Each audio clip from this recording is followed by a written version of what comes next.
Hi niihkas. So I'm finally doing another video, and today I'm actually going to do a response video for the first time. This is both a response video and an open letter to Faleena Hopkins. If you haven't heard about the Cockygate situation, I am going to include some links to information so that you can get caught up. But I'm going to actually be reading rather than just going off the cuff, though I absolutely am probably, I need to get rid of that probably. I absolutely am going to go off script and ramble a little bit, but I'm going to try really hard just to read and stay focused because I don't want to put you through an hour and 42-minute video. All right, are we ready? Let's get started here. Dear Faleena, I have debated writing this letter, and then I saw your video, which you posted and then removed, and felt I needed to. Not just to address you, but to address anyone who might, for some reason, think that trademarking common, single-genre words is a good idea. I'm going to keep this focused and not get sidetracked about ancestry, slaves, and autism here. Before I start, though, there is a really good open letter that you need to check out by Cassie Sharp. Her take on this is really compassionate and gentle and insightful, and if you haven't read it, I suggest you do. Mine is taking a somewhat different approach. To be clear, I don't hate you, nor do I wish you ill. I also don't want to promote hatred of you, and I don't want to promote any attacks on you and yours, so heads up, everyone, don't attack Faleena. Call her on the issues, address the concerns, do not attack her family or anyone connected to her, don't one-star her books. Let's keep this professional, address the issues. Back to you, Faleena. I do have some serious concerns about what you're doing. Now, few people have mentioned you're a nice person. Someone who does indeed want to be light in a dark, sad world. And you yourself in your video said this of yourself and of your desire to help, not hurt. You specifically mentioned that you aren't trademarking cocky to hurt people. And if you truly believe you aren't hurting people, you're wrong. Now, I know technically this isn't my fight. I'm a speculative fiction writer with a heavy focus on long, epic fantasies, though I do often have romances. Actually, they all have romances, and I've managed to strike that balance with enough romance to annoy some and enough world building to annoy the others, as some put it. But cocky also isn't a word that I care for unless it's Han Solo saying, "Don't get cocky, kid." So, I am an author, though. I'm also an attorney. I do not practice trademark law, let me be clear on that, but I know enough about it to know that what you're doing is really not good. And while I'm at it, I'll just say this. Attorney, what follows are just my general thoughts, not legal advice, so on and so forth. You know the drill. So, romance community, not my community, but I see no reason to wait for this battle to reach fantasy. I'm here now. So my apologies if you're on my website and seeing this because it's sort of under construction and a little bit gnarly at the moment. Anyway, let's get back to the matter at hand. Trademarking a single common genre word and enforcing it to prevent others from using it in both single and series titles is dangerous and inappropriate. Perhaps you don't realize how dangerous it is, perhaps you don't care. You blithely state in your video that it's just one word. The dictionary's full of words after all. What does it hurt for you to take one word? You also referenced The Warm Fuzzies. It's a children's book, actually a cute children's book. And I wasn't entirely certain if you were suggesting that words were the warm fuzzies or the way people treat one another are the warm fuzzies. It was a little bit hard to follow. But your attitude throughout suggests that your actions are harmless and you're just being twisted around and turned into the villain and attacked. There are, after all, plenty of words. Words are limitless. Except they aren't. You see, unlike kindness and smiles, there are a finite number of words. We can count them. And you know, some people, sure, they make up words. You know, some of us write languages. That's a really fun hobby. Oh, there's a sidetrack I shouldn't go down. But of the nearly 1 million words within the English language, and, you know, I'm taking the very generous option here. I mean, some estimates are just that it's around just, 200,000, 250,000. But we're going to say there's over 1 million words. Anyway, the average native speaker only uses between 20,000 and 30,000. And when you consider how many books are published every year, how many of those are series, you're going to run out of them fast. And let's face it, Some of them are more prime than others. Trademarking basorexia or eunoia just really doesn't work as well as cocky, duchess, duke, princess. Try to combine duke and princess there, but it works. It's duchess, lady, handsome, dark, and so on. If other authors start taking your approach and trademark single common words or the big five, let's not forget that large corporations could also be doing this as well. If they start trademarking single common words and preventing others from using them within series or titles in their genre, then eventually all of the good descriptive words will be gone. And you'll all have to be fantasy writers who make your own words up. Oh, that actually would not be a good thing. Search terms would be terrible. Anyway, let's get back to the point. Language belongs to everyone, okay? Language is one of the ways that cultures stay alive. You claim to be proud of being an independent author, and you're right, it's a treasure. It is such a remarkable opportunity. You know what part of what makes it great is, though? It's accessible to everyone, rich and poor. It's open to anyone who wants to try. But you're trying to create a standard in which the rich and the early get to monopolize the market. That's not right. And again, that's why this is my fight and why this whole situation has spread across the writing world. Again, not because I hate you. If anyone else tried to do this, I'd oppose them the same, and I know others would too. This isn't personal to you. It's in response to your actions. You have created a direct threat on the reading and writing community, one whose implications could be quite long-lasting if not battled here and now. So, to be clear, no one has a problem with you registering the Cocker Brothers or just Cocker Brothers as a trademark. That actually is a good business decision. That's your brand. Should be your brand. And it wouldn't have been terrible if you had only registered the stylized mark, the logo, so to speak. Except that apparently you used the Northwell font. I really hope that that turns out to be a misunderstanding, because it's not going to go well for you otherwise. That's really problematic. Anyway, trademarking in general is actually a good thing to consider. I do think authors should look into trademarking certain key aspects to protect their assets. I'm even planning to trademark phrases and, some of the words I created, some of them for certain purposes. Most of these are from fantasy languages I literally created. Ordinarily, and as many have pointed out, trademarking is not allowed for single common words, especially not common genre words. That's because all people have the right to use them in various combinations. Allowing varying lengths and combinations permits an almost endless supply, far more in line with what you seem to be suggesting with the warm fuzzies. The reason single word trademarks are allowed, sometimes, is because some people make up words or use them in situations where they're indeed the first in time. Incidentally, being the first in time for practically anything in the writing community is pretty hard to accomplish nowadays. The writing community has actually been around for a few millennia at this point, so most of the stories have been done, if not all of them, and we've lost, they say that less than 1% of ancient literature has survived. I guarantee you we're repeating a lot of their things. Anyway, focus. Trademarking is indeed intended for protection, not weaponization and elimination of competition. Some people use it that way. I disagree with that, and I try to stop it. And plus, you have to be able to prove that you were the first one to use it in that way and that it isn't commonly used. The Passive Voice did a great write-up on that fun nugget of U.S. trademark law. And, no, keep focused. Okay, so, put simply, cocky does not belong to you. It doesn't belong to your series, will never belong to a single person, or to a single series. It is not for you to say that you have more rights to it because they are creating a single book or two, whereas you are creating a special series.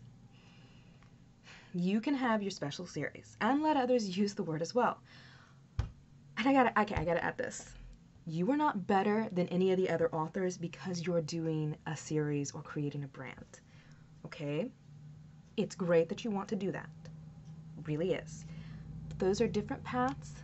One isn't better than the other. They just have different outcomes, and they both deserve respect. Now, returning, a trademark is much easier to lose than it is to get. It can be destroyed in many ways. This one will be. And more than likely, the standard character mark that you received was granted in error. It happens sometimes. The trademark office, their staff, it's overworked, they're underpaid, and it's very likely that your trademark is going to be rescinded if you don't relinquish it. All right, moving on. You and a couple others have mentioned that you've been plagiarized. Now, as best I can follow, you aren't talking about someone actually plagiarizing your words, but rather mimicking your style, using similar ideas, using the same stock photos, purchasing stock photos from the models you've used, and using similar covers. It's a little hard to follow you sometimes, and you are rambling a lot in your video, and again, you keep deleting things, which makes it really hard to verify your side of the story. So let's take this to the position where you're in the best light. If someone has ripped you off or plagiarized your work, I am sorry. It's horrible to have that happen. I'm not sorry that other people have purchased rights to use stock photography, that they've hired the same models that you've used or used the same models in ads or used fonts or ideas similar to yours.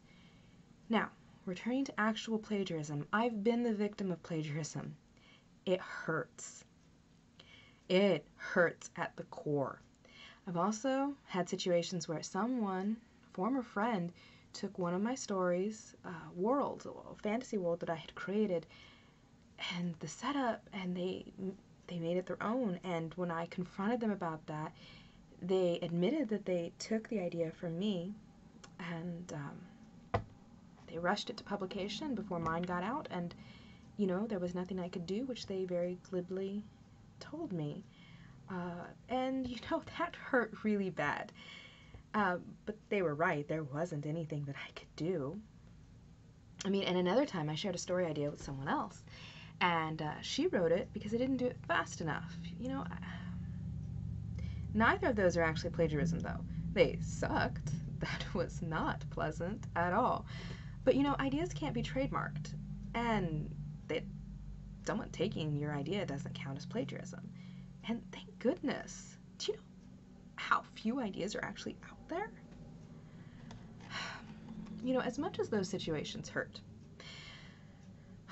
and they did, I am glad that ideas can't be trademarked. We draw inspiration from everywhere we go. We're made up of billions of thoughts and fragments that we picked up from other creators and events within our own lives. Ideas overlap, and no two individuals will do them precisely the same.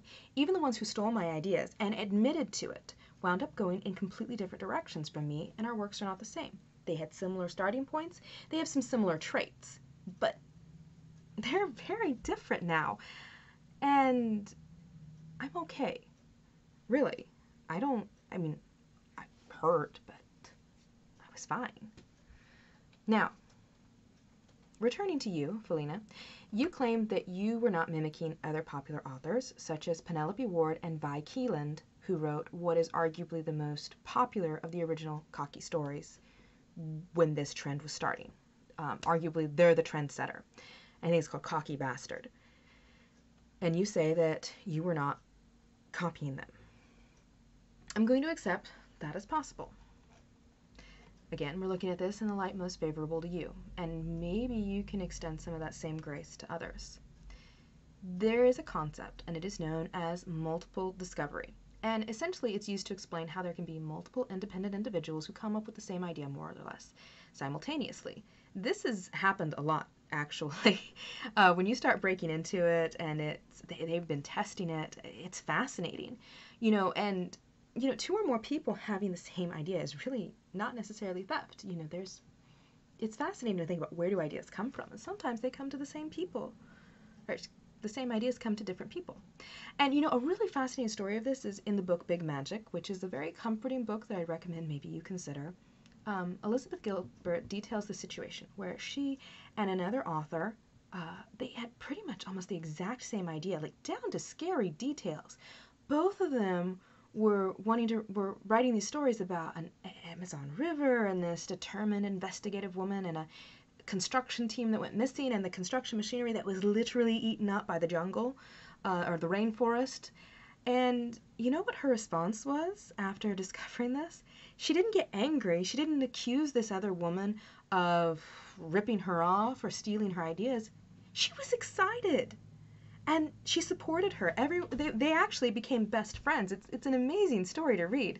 And it made me have a lot more respect for Elizabeth Gilbert, because it would have been so easy for her. How dare you? You know. But again, you know, trends come and go. And a lot of times people come up with the same ideas at the same time. And, you know, you made a lot of shaded statements toward individuals you didn't name. I don't know those individuals, and I don't know the details, and I don't need to. Even if you were in the same group with them and they decided to use or trademark the Cocky series, which actually they didn't trademark it, but say someone did that and it was literally just the Cocky series and only that, it's not the same as yours. And even then, the Cocky series, trademarking those 3 words would have been better, because then you could have only targeted the Cocky series. Anyway, you don't own everything similar to what you do.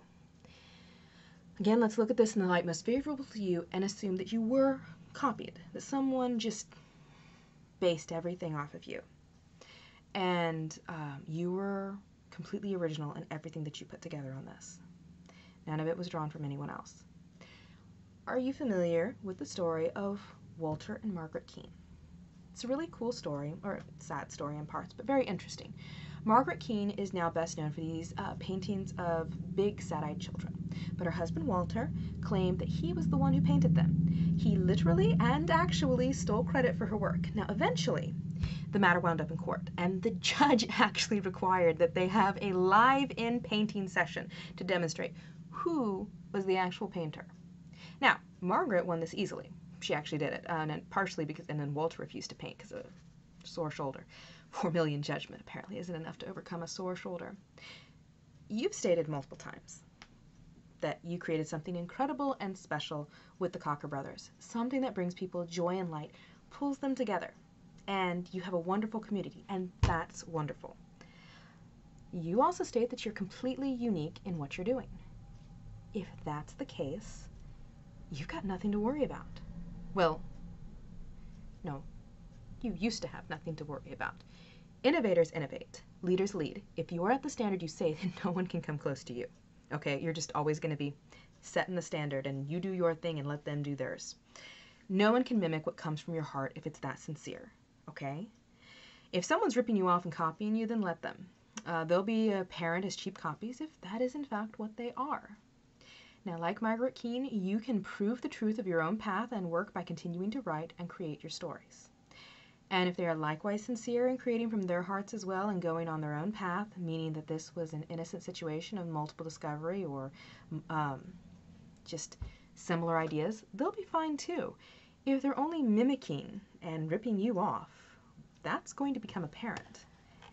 But it isn't for you to weaponize trademarks and submit reports to Amazon without following proper protocol, because everyone knows that Amazon has a punch first, ask questions later approach.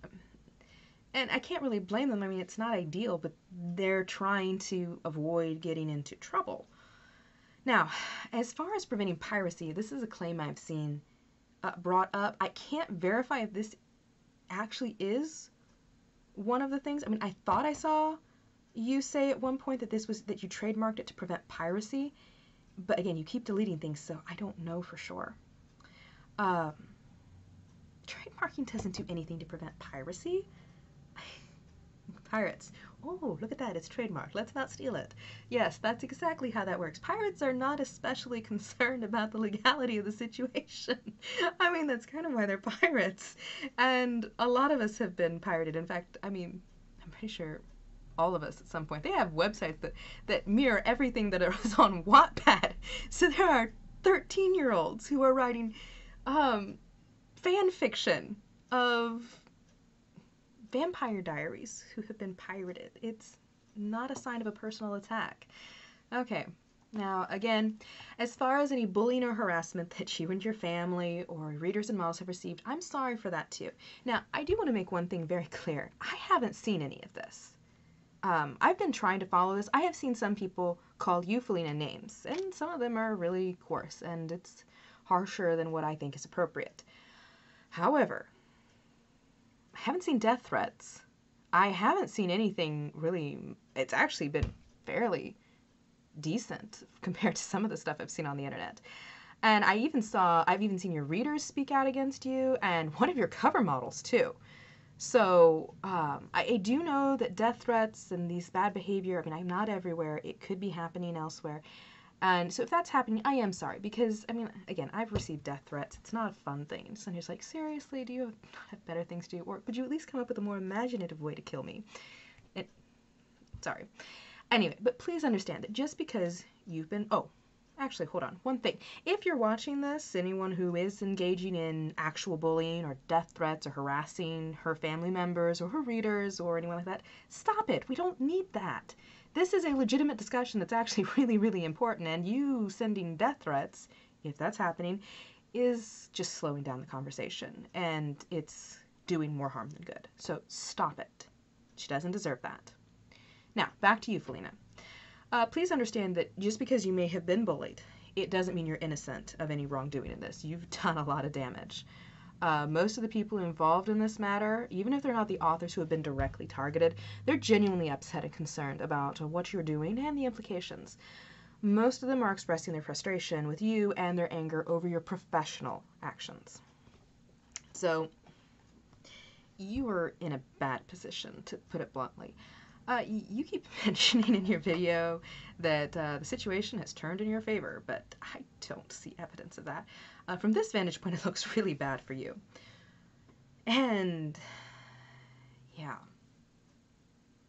It's too bad. I hope that you don't stop writing, whatever this is. I hope that you are able to find your way out of this and become a better and more productive member of the writing community. So, as others have recommended, you should apologize and relinquish your claim on the trademark. I really do hope that the romance community is as forgiving as some have stated. And, again, they love good stories. That is part of what it's about. And part of this is because well, never mind. Let's keep focused. You have a long road ahead of you for repairing your relationship with those within your community. Even some of your fans are posting their anger with you and your practices as well as general confusion. I don't know that this is going to end, though, with you apologizing, or even if you apologize. Unfortunately, it seems that you've caused some tangible harm to your fellow authors through contacting Amazon. You've made threats that I'm really almost certain your attorney did not recommend, and if your attorney said that the Federal Trade Commission is assuring your success, or that the license was obtained through them, again, deleted, your attorney should be sued for malpractice because the Federal Trade Commission and the United States Patent and Trademark Office, they're not actually the same entity. They don't really... Okay. I'm not sure how this is all going to work out for you. Not surprisingly, I do recommend that you talk to an attorney as soon as possible. I also recommend that you stop deleting posts and information off the internet. That doesn't make you innocent or hide what you've said or done. In fact, it can lead to claims of spoliation, and that's not a good thing for you. It actually makes your case worse. And since I don't know if you have a tribe or someone who has your back, like Cassie points out, I would encourage you to stop posting on the internet as well. You need to get some help. Not only can what you post not be taken back, but it will often make matters worse, particularly when you're posting things the way that you've been posting them. Good friends really should be stopping you from ruining your career. And if you're continuing to send out cease and desist letters and contacting Amazon about supposed infringement, I recommend you stop doing that as well. I really do hope you get this worked out and that you're able to come back from it. You seem to have a lot of passion for your characters and for this family you created, and I sympathize with that. I do understand that. There's more than enough room in the writing community for all of us. You do not have to get greedy and grab a whole popular word and then try to keep everyone else from using it. In fact, that's actually a great way to guarantee your failure. And, yeah. So, I hope that this does reach you. I don't know that it will. I do wish you a good ending, but a good ending that is best for the writing community as a whole. Now, to those of you who might be watching this, who might for some bizarre reason think that this is, for some reason, appropriate behavior or beneficial to your brand, my telling you not to do this isn't going to do much good. Okay, but I'm going to say it again. Language belongs to everyone, okay? Single, common genre words should not be trademarked. You can trademark series, titles with 2 or more words in them, as long as they're not common phrases. You can trademark logos that you have the rights to. That includes the font. You cannot restrict access to language. Writing is not only for the rich and the early, it's for everyone. So, hopefully this has an impact. I hope all of you who are writing stories that you're doing well, those of you who are reading that you're finding some good books, and I guess as I'm signing off, what did you do today and what's a cheerful thing that has happened to you, something good that you'd like to celebrate? I'll talk to y'all later and you have a wonderful day. Bye.